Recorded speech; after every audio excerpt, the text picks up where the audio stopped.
Isang magandang araw po sa inyong lahat at ito po ang panibagong video na update ko po sa inyong lahat. At sa wakas, si Eric is nakapag-gym na rin si Eric kasi simula yung pagdating niya dito mga Inday, tulog siya ng tulog, gising siya sa buong gabi, tapos sa buong umaga, tulog siya ng tulog. Siguro mahaba-haba or matagal talaga siyang bago naka-adjust dito sa Pilipinas mga Inday kasi matagal siyang hindi nakabalik dito, mga isang taon mahigit din. Tapos ngayon, nag-gym na siya dito mga Inday. Hindi pa talaga kami nagkausap ng deep mga Inday ba. Wala pa talagang deep conversation na nangyari sa amin nung simula na yung dumating siya kasi nga pag-araw tulog siya, pag-gabi ako naman yung tulog, siya naman yung gising. Minsan naman pag-gabi umiiglip-iglip lang siya ng tulog mga 1 to 2 hours tapos hindi naman siya makatulog. Tapos alas 5 ng umaga mga Inday lalabas na yan siya kasi gusto niyang mag-walking at yung walking niya mag-start ng 5 uuwi yan ng alas 7 ng umaga. Ako talaga mga Inday, by mood talaga yung pag feeling ko na gusto kong mag-walking or gusto kong pumunta dito, gusto kong mag-hiking. Pero kapag yung pinipilit ako mga Inday na mag-exercise, na mag-walking, ayaw ko yun. Kaya sinabihan ko na siya na kapag feeling ako, sasabayan kita. Pag hindi naman ako feeling, wag mo akong pilitin. But before siya napunta dito sa Pilipinas mga Inday, before siya dito bumalik, sinabihan ko na siya na kung ano man yung gusto mong gawin, gawin mo. At kung ako naman yung gusto kong gawin, gagawin ko. Ang napansin ko kay Eric this time mga Inday is mabili lang siyang mapagod. Siguro nga kasi nagkaedad siya. Hi mga Inday, good day sa inyong lahat. So, lumabas ako dito sa condo unit namin mga Inday. Kasi si Eric tulog na tulog buong araw. Si Eric natutulog mga, hindi pala buong araw, start siya matulog mga alas 9 ng umaga. Tapos kaninang umaga, naglaro kami ng aking kapatid at saka kami tatlo ng badminton at saka frisbee. Napagod siya mga Inday. So, pagkatapos namin mag-breakfast, namin tatlo, natulog siya. Pero before siya natulog mga Inday, may plano na sana kami na bibili daw siya ng TV dito sa condo mga Day. Bibili siya ng TV kasi yung TV namin dito hindi namin magamit kasi hindi siya smart TV. Kailangan bang paludan ba ng signal? Pero kahit paludan ng signal, konti lang din yung yung signal o yung channel na makukuha. So, parang yung kapatid ko rin mga Inday, tulog silang dalawa. Ako naman dito, naboboard ako. Nagre-research ako mga Inday kasi plano kong mag-international travel soon. So, nagre-research ako sa mga lugar na pupuntahan ko mga Day. At ayun, naboringan ako doon at sumakit yung mata ko kakatingin sa laptop, sa cellphone. So, lumabas muna ako mga Day at nagdala ako ng kape. Dito ako magkakape mga Day. Kaso nga lang, ulan man di ay, uy. Ulan mga Day, oh. Basa. So, okay lang dito ako sa hagdan na at least ba ay salamat, makalanghap-langhap ako ng preskong sariwang hangin dito mga Day. Bagyo kaya ito? Pero may araw lang naman dito oh. Aakyat tayo dito mga Day. Hindi man masyado makusog ng ulan dito. Talisik lang ba? Talisik. Iko mga Day. Saka ako dito. Tingnan natin yung ano. Yeah. Oh, ayan mga Day. Oh. To, may araw lang doon. Oh, may sunset lang.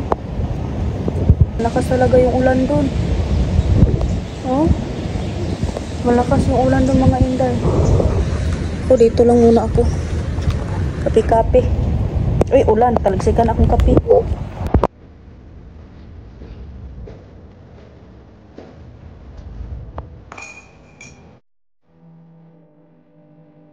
Kape tayo mga Day. Tapos may perfect sa panahon ngayon na maulan. Pusa mga Inday. Mimi. Ay, kainin mo. Ay, ayaw mo. O, kainin mo. Stop mo yan. Hello. Parang ito yung pusa yung pinapakain ko ng isang araw mga Inday. Wala na siyang mama. Diba, babukan ko. Oo. Para easy sa'yo. Magbaba na po mga Inday kay si Eric na. Magising na si Eric. Nagtanong daw sa kapatid ko kung asan ako. Ibulang na pala mga Inday. Malakas na ulan.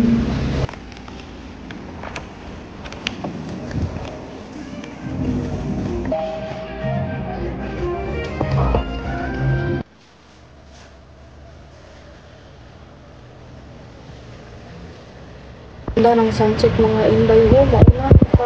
Oh, tingnan nyo. Di ba may paligid lang pa konti mga inday? Pero ang ganda ng sunset. In fairness ha, yung ilaw talaga, yung araw talaga mga day. Oh, ang ganda. Oh, grabe mga inday. Parang apoy na yung sunset ngayon. Oh, ang ganda. Alas 6 na ng gabi mga day at kakagising lang ni Eric. Ngayon, we're heading to SMC site para daw makapaglaro siya ng bowling mga day. So, sasamahan na lang namin siya ng kapatid ko at doon na lang din daw kami maghapunan. Ayun na siya. Siya na yung pinapatrive ko mga inday. Nung dati, nung pag-uwi niya dito, ako yung palaging nagda-drive. Ngayon, siya na muna mga day.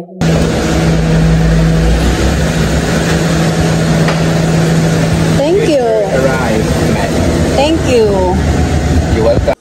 Ito daw yung na-miss niya na laruin dito sa SMC site sa Cebu mga inday kasi nung simula yung umuwi siya sa Amerika, may bowling area doon pero wala siyang mga kasama or kaibigan na makapaglaro sa kanya. So, kaya pagdating niya dito, na okay na siya mga inday, tulog siya ng tulog ng ilang araw siyang natulog simula yung pagdating niya. Naglaro agad siya dito sa SMC site. Sa tingin ko naman na okay ang ganitong setup namin mga inday kasi nga magkaibigan lang kami ngayon pero meron pa rin dong respeto namin sa isa't isa. At yun nga, nagpag-usap kami na kung ano mo yung gusto mong gawin, gawin mo at kung yan mo yung gusto kong gawin, gawin ko. May panahon mga inday na magkasama kami ni Eric sa mall na minsan hinawakan niya yung kamay ko pero ako na lang yung dumistansya. Kinabukasan mga inday ay nag-prepare ako sa aking mga damit na palalabahan ko kasi simula yung pagdating ko dito sa Cebu, hindi pa talaga ako nakapagpanglaba mga inday kasi nga napagod ako, hindi ko alam, wala ako sa mood panglaba mga inday. So since na may laundry shop naman dito sa loob ng Sanremo, kasi dati kapag hindi ako nakapagpanglaba mga inday tapos marami na yung mga labahan ko, pinadala lang ni Eric yan doon sa kabilang building para magpa-laundry.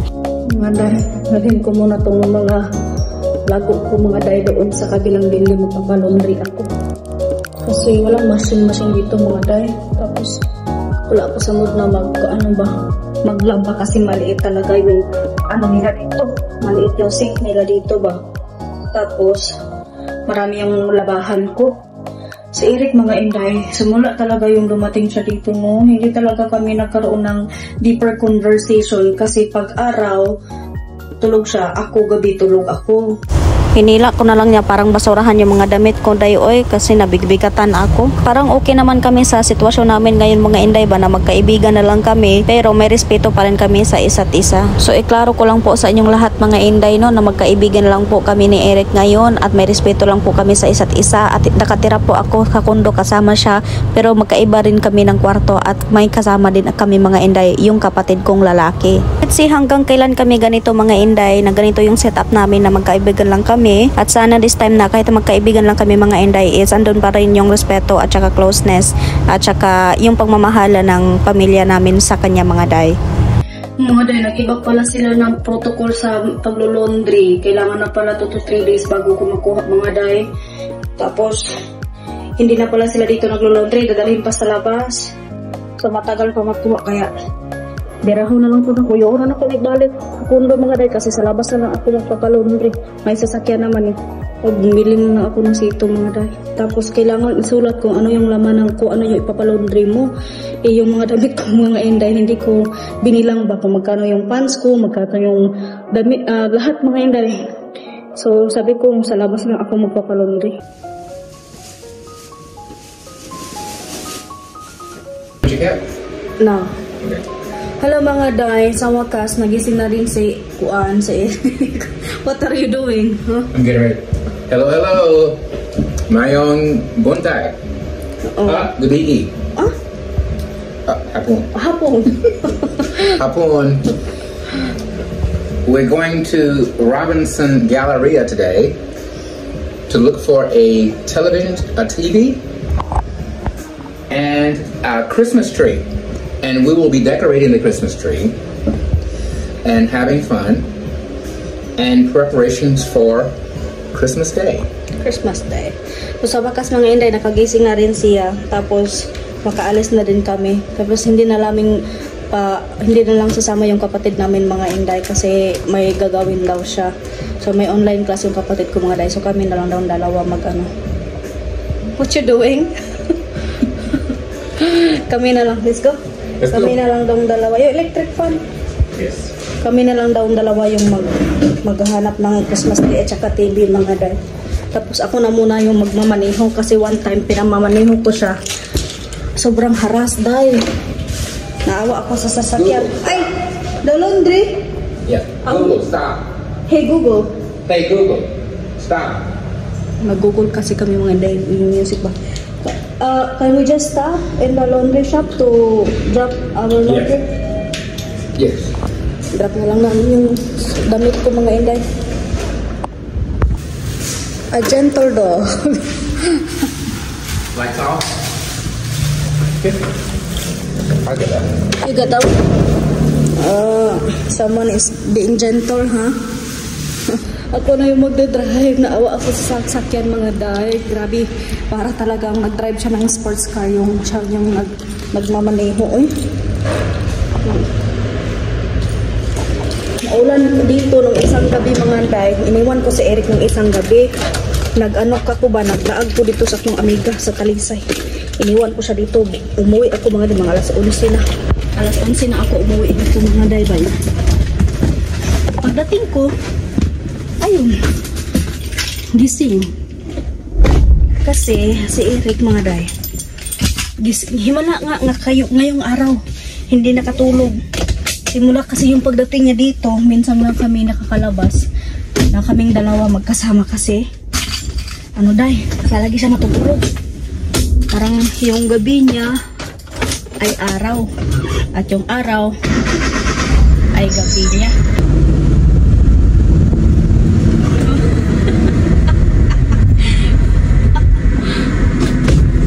You look like you're a passenger, huh? Waving your hand. Papunta na kami dito sa Robinson Galleria mga inday. Tinanong ako ni Eric kung gusto ko ba magkaroon ng Christmas tree dito sa bahay. Tinanong niya sa akin kung ano yung opinion ko. So sinabi ko naman sa kanya na pag may Christmas tree, okay lang ako. Pero pag wala namang Christmas tree, okay lang din ako kasi hindi kami lumaki ng aking pamilya mga inday na nagse-celebrate kami ng Christmas na may Christmas tree sa bahay. Kasi nga 'di ba, Pentecostal yung mga parents ko noon at hindi sila nagse-celebrate ng Christmas. Pero when it comes po sa giving of gift, ayun, okay lang po yun. Pero when it comes sa Christmas tree, hindi kami sanay. So sinabi ko kay Eric na okay lang sa akin pag wala. Okay lang din naman pag mayroon. Naghiwalay muna kami ni Eric mga inday kasi sinabihan ko siya na bilhin mo o maghanap ka ng mga pangangailangan mo kasi maghanap din ako ng mga pangangailangan ko. Hindi ko gusto na pagsunod-sunod kaming dalawa. Iba-iba man kami ng pangangailangan. Hanap ako ng brush mga day kaya gusto ko na maglinis sa CR ba at saka yung mga puti ko na damit mga day gusto kong labahan. Hindi kompleto yung paglalaba ko kapag walang brush kaya naghahanap ako ng brush. Andun sa mga ano.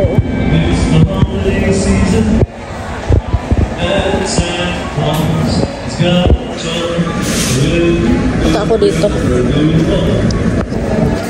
Yung likod niya talaga mga inday o tubo na dito sa mga dahil walang nagit sa ere.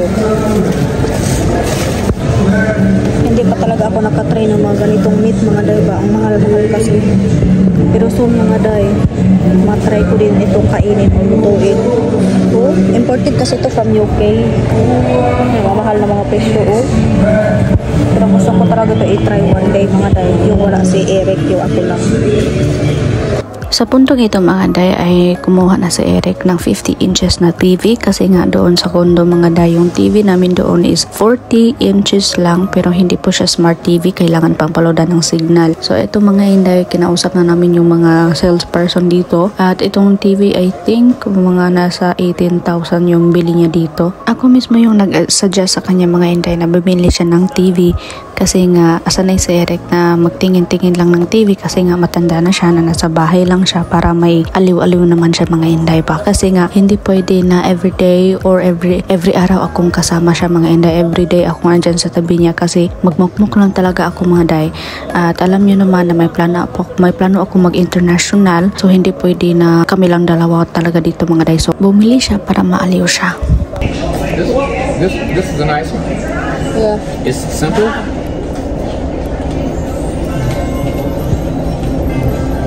Siya ma'am, flower lang o Christmas tree, 4184 na siya. Santa Claus is This coming. might be a bit much here, but we're gonna try. Yeah. We're gonna need some gold ones too. They are all not. They have color already. Here, oh. They have the glitter balls. Hay nako mga tayo, umalis na muna ako doon sa Christmas tree area kasi naguluhan si Eric. Ang laki ng mga gastos mga inday, tapos yung mga sales lady kinukuha na yung mga gusto ni Eric, tapos pagtukal lumugpa sa budget niya, kinuha na naman, binalik na naman mga inday. Sabi ko, ikaw na bahala dyan kasi maghanap-hanap ako ng mga kailangan ko dito kahit na wala ko kailangan mga inday. Basta gusto lang ko makawala doon at babalik na ako mamaya mga day kung na okay na, para hindi ako mag-involve sa mga gusto niya mga day. Bahala na siya. Ayan na mga inday, deliver na ang Christmas tree. Yeah! Happy! Santa Claus is coming to town. I want to thank all of you for decorating Christmas tree. Very nice. So we have a little something for you here.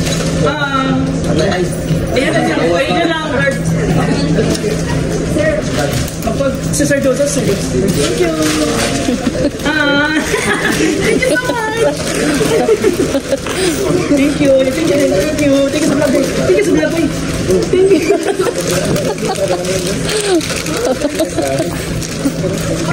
Merry Christmas! Picture of video. Thank you.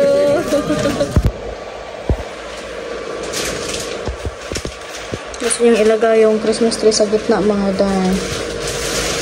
Wala na kaing lugar. Kaya gusto gini ipatunga. Ang butangan pa niya rin anak. Sus ko kahasol.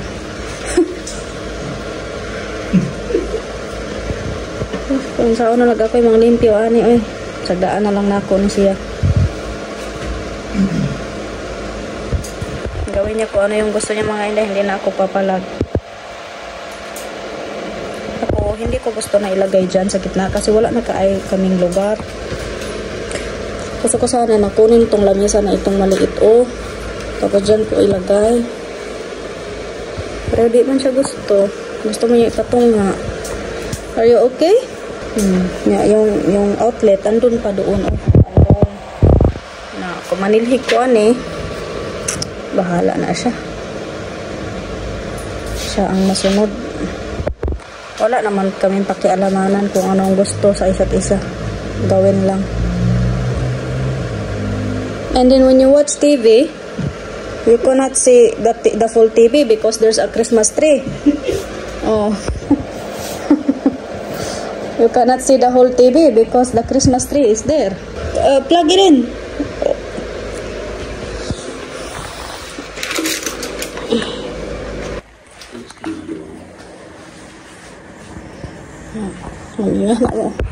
Kung mabitik pa ng iyahang kalaki, tumba ni tanan. Maguntol-untol tanan ni mga bola. Dong. If we hit this, oh nice. That's beautiful. Oh nice, your Christmas. Oh nice. Merry Christmas. Happy New Year. Away in the manger.